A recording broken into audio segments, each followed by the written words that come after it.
دیکھیں جی، یہ ہم مختلف کیسز تھے، جس میں سے کہ کئی کیسز میں لاہور ہائی کورٹ سے بیل ہو چکی ہے کنفرم، لیکن ابھی یہاں پہ ہماری کنفرم نہیں ہوئی ہے۔ اسلام آباد ہائی کورٹ نے بھی کر دی ہے، تو ہم امید یہی رکھتے ہیں کہ آنے والے دنوں میں اس کو کنفرم کر دیا جائے گا۔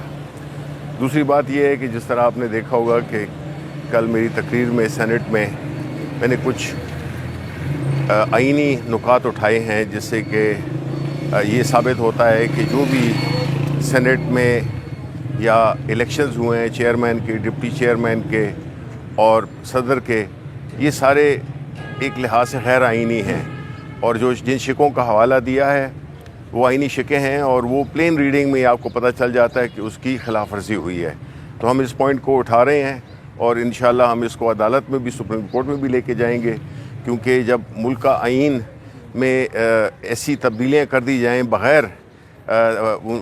طریقہ کار کیے بغیر، تو اس سے جو ہے تو پھر آئین محض ایک کاغذ کا ٹکڑا بن جاتا ہے، اور اس کی جو تکریم ہے، اس کی جو ایک ریٹ ہے، وہ کمپرومائز ہوتی ہے۔ کوئی بھی ملک ہو، وہ اگر یا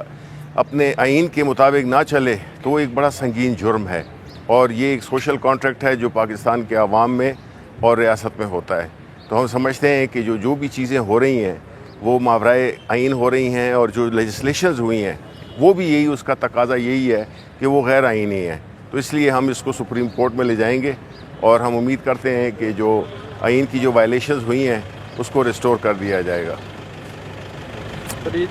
اور جو ہے تو ساتھ ہی ساتھ میں ہم بڑا سخت کنڈیم کرتے ہیں جو بلوچستان میں جو جعفر ایکسپریس کے ساتھ جو دہشت گردی ہوئی ہے۔ تو ہم سمجھتے ہیں کہ اس وقت پورا ملک جو ہے، خیبر پختونخوا ہو، بلوچستان ہو، وہ جو ہے تو دہشت گردی کی لپیٹ میں ہیں، اور اس وقت جو ہے تو ہمیں ہم یہ ڈیمانڈ بھی کرتے ہیں کہ ہم سپورٹ کرتے ہیں اس دہشت گردی کے خلاف جو بھی ایکشنز ہوں قانون اور آئین کے دائرے کے اندر، اور ساتھ ہی ساتھ میں ہم یہ بھی چاہتے ہیں کہ اس وقت جو ملک میں جو سیاسی عدم استحکام ہے، اس کا فائدہ وہ غیر جمہوری اور غیر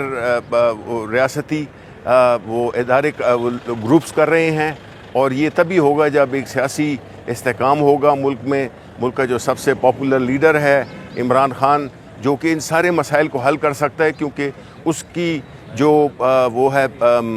جو پاپولیرٹی ہے وہ اس پورے ملک میں ہے، اور وہ ایک واحد جماعت ہے جو کہ پورے صوبوں پہ مشتمل ہے، وہ ایک کوئی علاقائی جماعت نہیں ہے۔ تو اس لیے خان صاحب کو فوری رہا کیا جائے، اور اس ملک کے جو مسائل ہیں، جس میں کہ خاص طور پہ دہشت گردی ہے یا معاشی عدم استحکام ہے، اس کو جو ہے تو بہتر کیا جا سکے، ورنہ جو ہے تو کوئی مستقبل ہمیں کوئی اچھا نظر نہیں آ رہا۔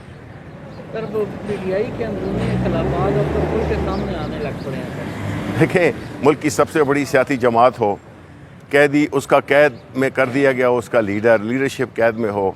تو اتنی بڑی جماعت میں تو اوپر اونچ نیچ ہوتی رہتی ہے، کوئی نہیں ہے۔ دیکھیں، خان صاحب پہ سب کا اتفاق ہے، شبلی فراز، بخاری صاحب یا اور کوئی بھی لیڈر ہو، اس کی کوئی حیثیت نہیں ہے سیاسی طور پر۔ اگر آپ نے اس اختلاف کو اگر آپ نے ہوا دینی ہے تو آپ دیتے رہیں، لیکن فیکٹ یہ ہے کہ اس وقت پارٹی میں ایک ہی گروپ ہے، اور وہ ہے عمران خان گروپ۔ اس لیے یہ چیزیں جو ہے نا، کسی کو خوش فہمی میں نہیں مبتلا کریں۔ پی ٹی آئی کا خاص لائے عمل آنے والا ہے؟ بالکل آنے والا ہے جی، اور انشاءاللہ اس کا ہم اعلان بھی کریں گے، اور اس پہ کام ہو رہا ہے، اور انشاءاللہ ہم اپنی جو بھی ہماری جمہوری جدوجہد ہے جو کہ ہم کرتے آئے ہیں قانون اور آئین کے دائرے میں، وہ ہم بالکل کریں گے، اور ہم عدالتی جنگ بھی لڑ رہے ہیں، وہاں سے ہمیں کوئی خاص توقع نہیں ہے، کیونکہ جس طرح سے کورٹ پیکنگ کی گئی ہے تو مجھے نہیں لگتا کہ ہم عدالتوں کی طرف اس اعتماد کے ساتھ دیکھ سکتے ہیں جس طرح کہ ایک عام ملک جس میں کہ انصاف اور قانون کی بالادستی ہو۔